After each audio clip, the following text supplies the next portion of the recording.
Hi Brainies and welcome back to the channel. I hope you guys are doing super well and studying properly for your exams.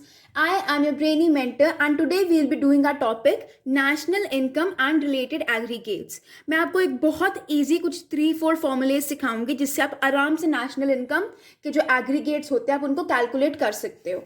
ठीक है, तो सबसे पहले national income की definition आती है. Definition क्या है? The sum total of factor incomes earned by normal residents of a country during a period of one accounting year. अब फैक्टर इनकम्स क्या होते हैं? फैक्टर इनकम्स वो पेमेंट्स होती है, यहाँ पर गिवन है. Factor incomes are the payments made by producing units. Producing units कौन सी होती है? फर्म्स. जो पेमेंट फर्म करती है हाउस होल्ड्स को, उसको बोलते हैं फैक्टर इनकम. ये तो हो गया फैक्टर इनकम का. अब नॉर्मल रेजिडेंट्स क्या होते हैं?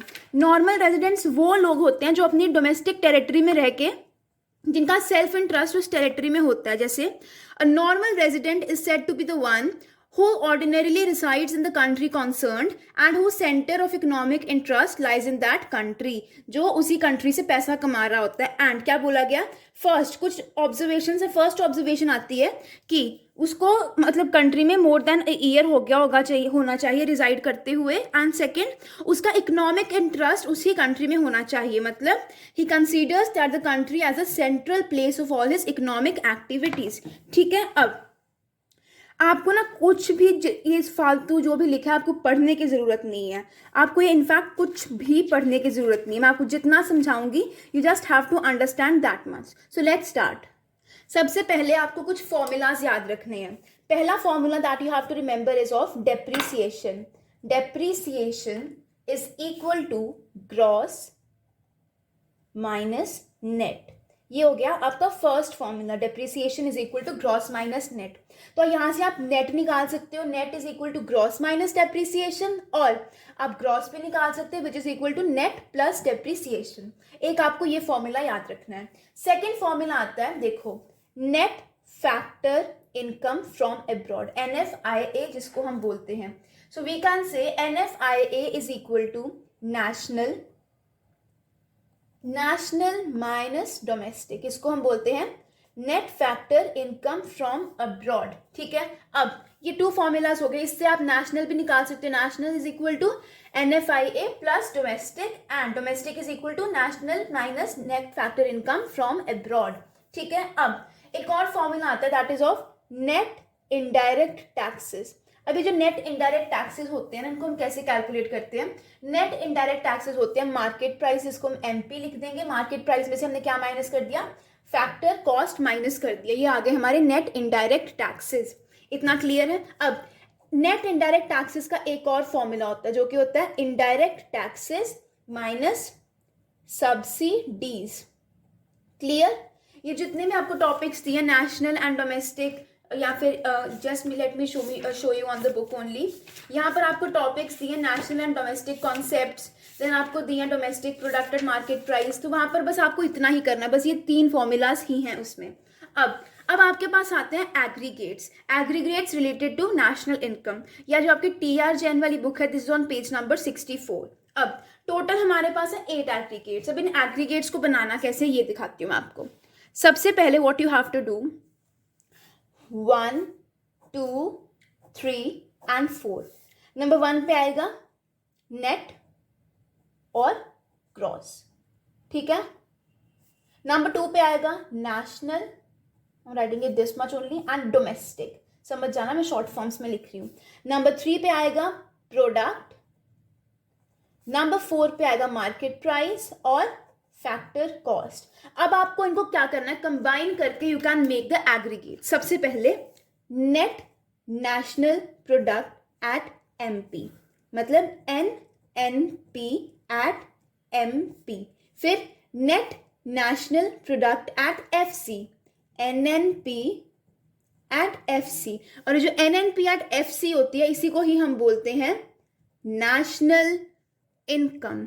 ठीक है, इतना समझ आ गया. अब और बनाते हैं. अब डोमेस्टिक के साथ हम बनाएंगे तो क्या आएगा? Net domestic product at MP, NDP at MP, और दूसरा आ जाएगा NDP एट FC. और ये जो NDP एट FC है इसको हम बोलते हैं डोमेस्टिक इनकम. क्लियर?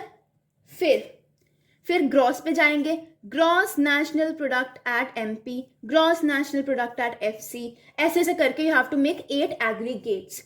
अब अगर आपको कोई बोले कि आपको फॉर्मूला यूज करना है, you have to calculate the aggregates. अगर आपको फॉर एग्जांपल, अगर हम आपकी बुक का एग्जांपल लेते हैं, जस्ट अ सेकंड, जैसे आपके पास ये क्वेश्चन है, तो इसमें आपको बोला कि you have to calculate GDP at MP. तो आप कैसे करोगे? सबसे पहले what you have to do, सबसे पहले आप लिखोगे जो हमें एग्रीगेट गिवन है, कौन सा एग्रीगेट गिवन है? NDP at FC. ठीक है, तो हम कैलकुलेट करेंगे GDP at MP is equal to NDP at FC, वैसे का वैसा ही रहा है ना।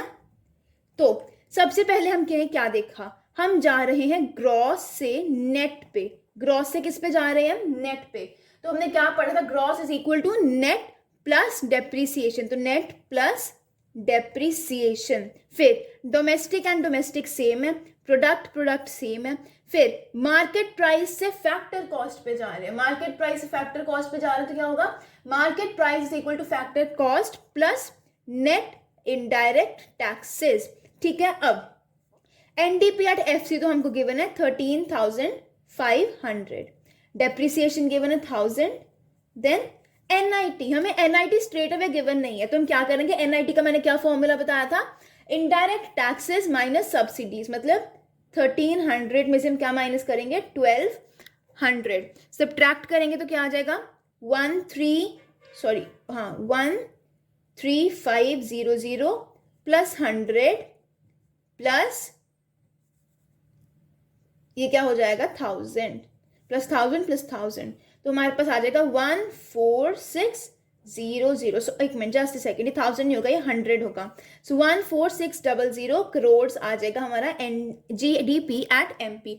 इसी तरह से आपको बस ये 3 फॉर्मूले जो मैंने बताए हैं ओवर हेयर, जो मैंने फॉर्मूलाज बताया था, gross, net, national, domestic, MP, FC, बस इन 3 फॉर्मूले से आपको क्या करना है? आपको एनडीपी, एफसी जो भी आपको कैलकुलेट करना है, you can calculate any of the aggregate. अब कुछ एक्स्ट्रा टॉपिक्स हैं, वो भी हम कर लेंगे। हमारा टॉपिक आता है नॉमिनल एंड रियल जीडीपी। इसमें आपको बस नॉमिनल एंड रियल जीडीपी के फॉर्मूले करने हैं and you have to do the difference. So nominal GDP वो होती है जो करंट प्राइजेस पे जीडीपी होती है, इतना याद रखना, GDP at current prices. And real GDP वो होती है जो कि कांस्टेंट प्राइजेस पे होती है, सो जीडीपी एट कांस्टेंट प्राइजेस, इसको हम बोलते हैं रियल जीडीपी। अब यहाँ पर आपको डिफरेंस गिवन है, just give it a read, कुछ भी नहीं करना है यहाँ पे। फर्स्ट आपको मीनिंग दिया हुआ है, सेकंड नेचर दिया। नेचर क्या बोला गया है कि हमारा जो जीडीपी एट करंट प्राइजेस है, करंट प्राइजेस वाला जीडीपी कौन सा था हमारा? कौन सा था करंट प्राइजेस वाला? हमारा था नॉमिनल जीडीपी। जो हमारा नॉमिनल जीडीपी है वो इंक्रीज करता है जब प्राइस लेवल राइज होता है, ठीक है। And GDP at constant prices वो तभी राइज होगा जब गुड्स की फ्लो इंक्रीज होगी। देन मेजर ऑफ वेलफेयर, जो हमारा nominal GDP it is not a good measure of welfare, जबकि जो हमारा real GDP it is a good measure of welfare. अब आपको बस ये फॉर्मूला करना है, ये वाला फॉर्मूला कर लो या फिर लेट मी डू दिस, ये फॉर्मूला कर लेते हैं। सेम ही है वैसे फॉर्मूला, क्या फॉर्मूला है? Nominal GDP is equal to real GDP multiplied by price index upon 100। बस बहुत सिंपल से न्यूमेरिकल्स हैं इसके, यहाँ पर हम न्यूमेरिकल्स में दिखाई देती हूँ आपको। सो पहला हमें न्यूमेरिकल का बोला, हमें प्राइस इंडेक्स गिवन है, रियल जीडीपी गिवन है। तो मैंने क्या बताया था formula? Nominal GDP is equal to real GDP multiplied by price index upon 100। Values put की, आंसर आ गया 288। बस यही करना है, कुछ ज्यादा करने की जरूरत ही नहीं है। अब लास्ट जो हमारा टॉपिक आता है, लास्ट टॉपिक, इतना सा चैप्टर था, people make it a hype की पता नहीं क्या टफ चैप्टर है। सो जीडीपी एंड वेलफेयर बोला गया है, जो हमारी रियल जीडीपी है उसको हम क्या बोलते हैं? वेलफेयर इंडेक्स बोलते हैं। बट हमारा जो मेन टॉपिक, यहाँ पर आपको 5 मार्क्स का क्वेश्चन आ सकता है कि जो रिलेशनशिप है जीडीपी और वेलफेयर के बीच में, उसमें कुछ लाइक पॉजिटिव रिलेशनशिप तो है ही, बट प्रॉब्लम क्या है, कुछ लिमिटेशंस भी हैं। सो वो लिमिटेशंस हम देखेंगे क्या क्या लिमिटेशंस हैं। अगर आपको ये लॉन्ग नहीं करना तो आप बस इतना सा कर सकते हो, दिस मच। ये क्वेश्चन आपको यहाँ पर गिवन है। तो पहले यहीं से ही कर लेंगे छोटा वाला। इतना देखो, जो यहाँ पर लिखा ना वही सेम यहाँ पर लिखा, बट यहाँ पे कुछ फालतू भी लिखा है, that's why I am not making you do this one. So what lowers the significance of GDP as an index of welfare? तो बोला गया डिस्ट्रीब्यूशन ऑफ इनकम। तो देखो, GDP as a index of welfare lose it significance if the distribution of income turns unequal. Obviously distribution of income क्या है? Unequal है। Rich को ज्यादा पैसा मिल रहा है, पुअर को कम मिल रहा है, तो वेलफेयर नहीं हो रहा। देन कॉम्पोजिशन ऑफ जीडीपी, देखो लग्जरीज किसके लिए होती है? रिचर सेक्शंस के लिए, एंड पुअर को डेप्रिसिएशन मिलती है। तो क्या होता है? जीडीपी ग्रोथ मीनिंगलेस बन जाती है, कोई वेलफेयर हो ही नहीं रहा। Then non monetary exchanges, larger the non-monetary transactions, greater the underestimation of GDP as an index of welfare.